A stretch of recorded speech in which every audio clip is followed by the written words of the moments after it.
시청자 여러분 안녕하십니까? 4월 22일 토요일 JCN 모닝뉴스입니다. 하나와 대우조선해양의 기업 결합 심사가 오는 26일에 결정됩니다.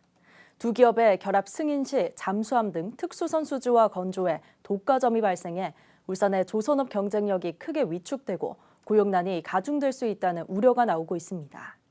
급기야 정치권도 공정한 기업 결합 심사를 촉구하고 나섰습니다. 김용환 기자입니다.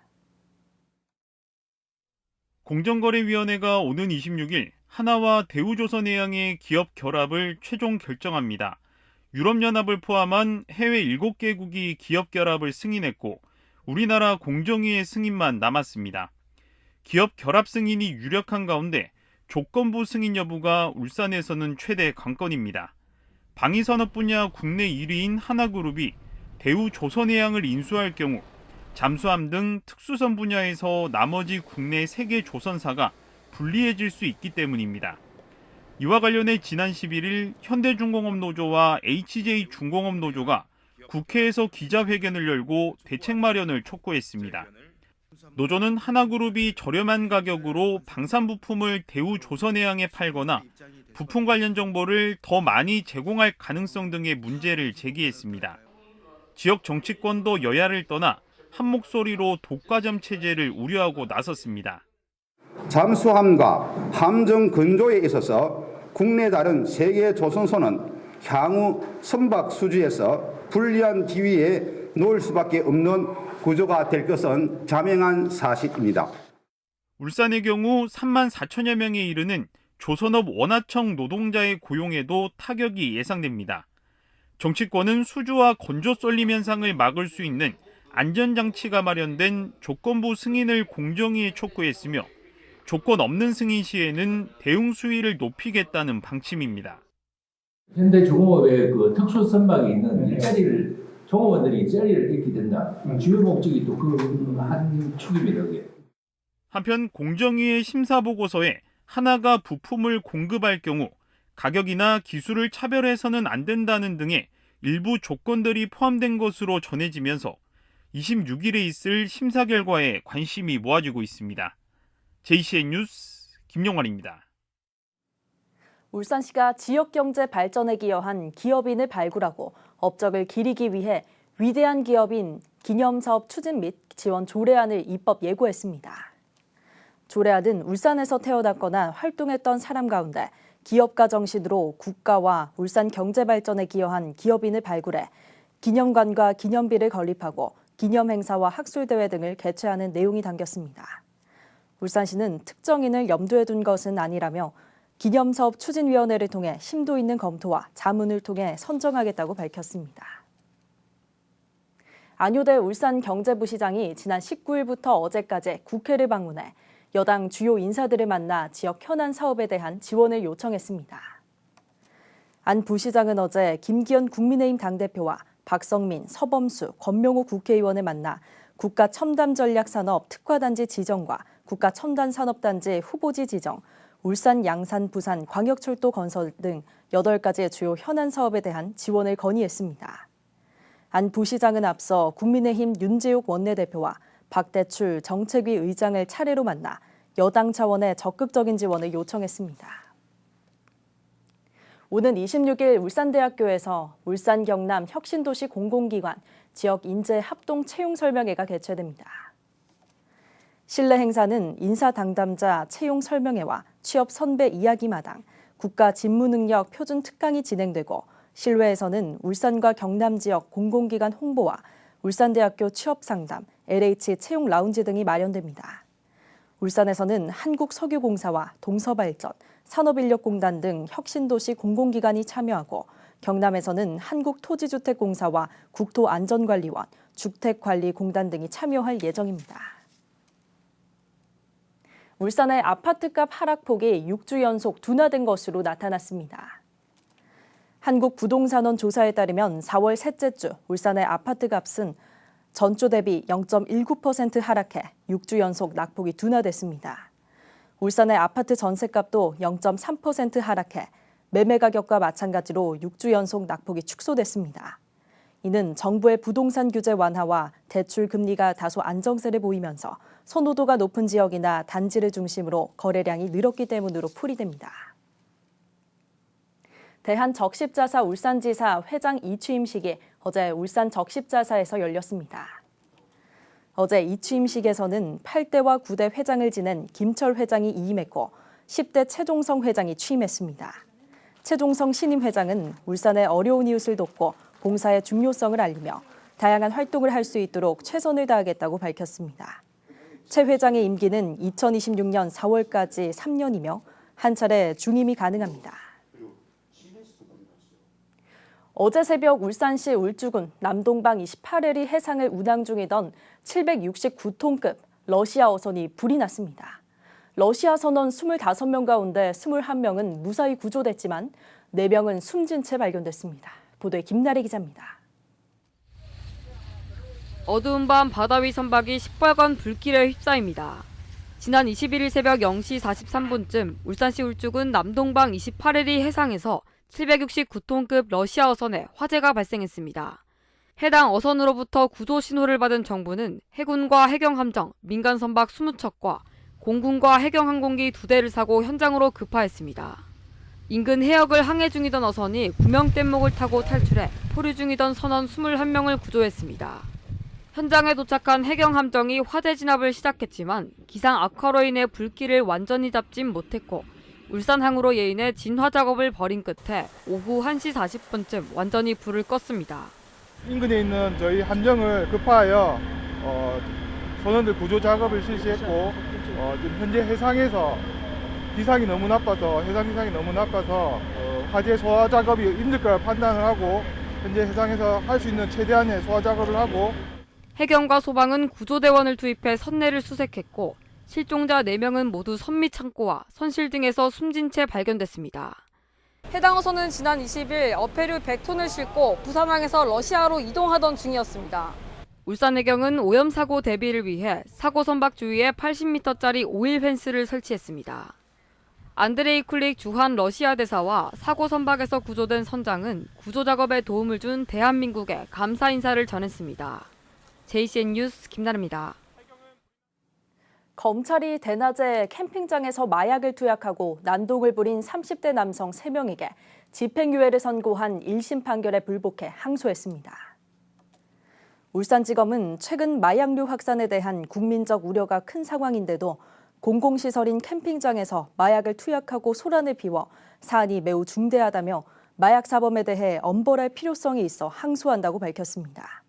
앞서 30대 남성 3명은 지난해 8월 주말 대낮에 울산의 한 캠핑장에서 신종 마약류인 LSD를 투약하고 난동을 부린 혐의로 재판에 넘겨졌으며 1심 법원은 마약을 구입한 주범에게 징역 3년에 집행유예 5년에 나머지 2명에게 징역 1년에 집행유예 2년을 각각 선고했습니다. 심야에 병원 문까지 부수고 들어가 프로포폴을 훔치고 상습적으로 투약한 간호사에게 법원이 징역형의 집행유예를 선고했습니다. 울산지법 한윤옥 부장판사는 마약류 관리에 관한 법률 위반 등의 혐의로 기소된 30대 A씨에게 징역 2년에 집행유예 3년을 선고하고 보호관찰과 80시간의 약물 중독 치료 강의 수강을 명령했습니다. A씨는 지난해 3월 울산의 한 병원에서 내시경 검사를 받고 회복실 냉장고에 있던 프로포폴 앰플 20개 등 향정신성 의약품 30개를 훔쳐 투약한 데 이어 심야에 병원 출입문까지 부수고 들어가 프로포폴을 훔치다 적발되거나 실제로 훔친 혐의를 받고 있습니다. 또 지인들의 명의를 무단 도용해 수면제 6,600여 정을 구입해 투약한 혐의 등도 받고 있습니다. A씨는 수년 전부터 불면증에 시달려 수면제를 복용하다 자신 명의로는 더 이상 처방받을 수 없게 되자 범행을 저지른 것으로 드러났으며 재판부는 처벌보다는 치료가 필요한 점 등을 참작해 집행유예를 선고했습니다.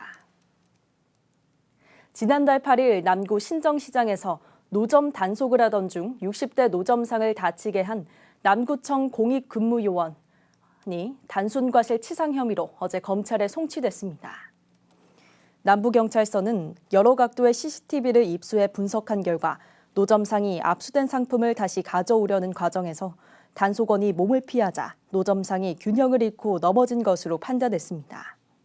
이에 따라 단속원이 노점상을 다치게 할 의도가 없었다고 보고 단순 과실치상 혐의를 적용했다고 밝혔습니다. 혐의가 인정되면 최대 500만 원의 벌금형을 받게 됩니다. 한편 경찰은 해당 노점상의 노점 활동은 행정규제 대상이지만 사법적인 처벌 대상에는 해당되지 않는다고 전했습니다. 식품의약품안전처가 지자체와 교육청과 함께 학교 집단 급식소 등을 대상으로 점검을 벌인 결과 울산에서는 고등학교 1곳과 슈퍼 1곳 등 2곳이 규정을 위반해 적발됐습니다. 식품의약품안전처는 전국 4만 4천여 곳을 대상으로 점검을 벌여 식품위생법을 위반한 56곳을 적발했으며 이 가운데 울산에서는 중구의 한 고등학교와 울주군의 한 슈퍼가 소비기한이 경과된 제품을 보관했다가 적발됐습니다. 적발된 학교와 업소에는 행정처분이 내려질 방침이며 학교 급식소는 3개월 이내 재점검이, 업소는 전담관리원의 상시점검이 이뤄질 전망입니다. 울산시가 시민들이 직접 노후 또는 취약시설에 대한 안전점검을 신청하는 집중안전점검 주민신청제를 시행합니다. 신청 대상은 마을회관이나 경로당, 교량과 노후 건축물 등 소규모 생활 밀집시설이며 관리자가 있거나 소송 중인 시설물과 법적 점검 대상 시설은 제외됩니다. 대상 시설로 선정되면 건축과 토목, 전기와 가스, 소방 등 분야별 전문가들이 합동 점검을 실시해 점검 결과를 신청인에게 제공하지만 보수나 보강이 필요한 예산은 지원하지 않습니다. 오늘부터 우회전 일시정지 위반 차량에 대한 단속이 본격적으로 시작됩니다. 지난 1월 도입된 도로교통법 시행규칙의 계도 기간이 끝났기 때문인데요. 이제 차량 전방 신호가 빨간불일 때 멈추지 않고 우회전을 하면 범칙금이 부과됩니다. 박용훈 기자가 보도합니다. 울산 남구 문화예술회관 사거리. 차량 전방 신호가 적색인데도 차량들이 멈추지 않고 우회전을 합니다. 우회전하려고 하다가 좀 기다리시려고 하다가 눈치를 보다가 또 지나가다가 또 이렇게 또 사람하고 엮이는 경우가 많이 발생하거든요. 사실 그런 부분이 좀 해결이 좀 됐으면 좋겠어요. 지난 1월에 시행된 도로교통법 시행규칙의 계도 기간이 끝나면서 앞으로 단속이 본격화됩니다. 이렇게 차량 전방 신호등이 적색등일 경우 우선 정지선에 일시정지한 뒤 천천히 서행하며 우회전해야 합니다. 우회전할 때 차량 전방 신호가 적색이면 보행자 여부와 상관없이 정지선에 우선 일시정지해야 합니다. 그리고 보행자가 횡단보도를 건너는 중이거나 건너려 한다면 보행자가 횡단보도를 다 건널 때까지 잠시 멈춘 뒤 서행하며 우회전하면 됩니다. 보행자 신호가 녹색등이라도 건너려는 보행자가 없다면 일시정지하지 않고 우회전해도 됩니다. 신호등이 없는 어린이 보호구역의 경우 보행자 여부와 상관없이 우선 정지한 뒤 보행자가 없을 때 서행하며 우회전해야 합니다. 어린이 보호구역에 신호등이 있다면 다른 교차로와 마찬가지로 우회전 규정에 따라 우회전하면 됩니다. 교차로에 우회전 신호등이 별도로 설치되어 있는 경우 반드시 신호에 따라 우회전해야 합니다. 지난 3개월 동안 홍보 계도 기간을 거쳐서 22일부터 정식 단속에 들어갑니다. 범칙금으로는 승합차 7만 원, 승용차 6만 원, 이륜차 4만 원이 되겠습니다. 아울러서 벌점도 15점이 부과됩니다. 울산 지역 우회전 신호등은 모두 17곳으로 경찰은 우회전 신호등이 더 필요한 지점을 검토해 우회전 신호등을 추가로 설치할 계획입니다. JCN 뉴스 박영훈입니다. 올해 첫 노동자 권익보호위원회가 어제 울산시청에서 열렸습니다. 울산시는 35개 세부과제를 위해 541억 원이 투입되는 올해 노동정책 시행계획을 보고했습니다. 올해 이동노동자 쉼터 확대와 노동화합센터 준공, 산업단지 복합문화센터 건립이 추진됩니다. 또 산업안전보건관리 우수기업 지원과 근로자 안전교육, 일생활 균형 지원 등의 사업도 시행됩니다. 울산 시청자 미디어센터는 어제 올해 첫 발전협의회를 가졌습니다. 시청자 미디어센터 발전협의회는 방송과 학계 전문가 등 12명으로 구성됐으며 서상용 JCN 울산 중앙방송 보도본부장이 위원장으로 위촉됐습니다. 발전협의회는 시청자 미디어센터에 올해 중점 사업계획을 보고받고 센터의 발전 방안을 논의하는 역할을 하게 됩니다. 어제 회의에서 오원태 시청자 미디어 센터장은 디지털 시대를 맞아 시민을 대상으로 한 AI와 메타버스 등을 활용한 신기술 교육을 강화하겠다고 강조했습니다. 울주군 출신 고 박상백 사진작가의 부인인 김행자 여사가 어제 울주군청을 방문해 작가의 유작인 백두산 천지를 기증했습니다. 울주군 언양 출신인 고 박상백 작가의 백두산 천지는 지난 1991년 작가 생전에 신비롭고 웅장한 백두산 천지의 모습을 촬영한 것으로 작가의 부인인 김 여사는 울주군민 모두가 민족의 정기를 품고 있는 백두산 사진을 감상할 수 있기를 바라는 마음에서 기증을 결정했다고 밝혔습니다. 열린 제작실 전문 연구소인 유스페이스가 어제 울산 테크노파크에서 개소했습니다. 유스페이스는 기능성 화학 소재와 산업용 부품, 시제품 제작과 창업을 촉진하며 장비와 전문가 등의 인프라를 연결하는 공간입니다.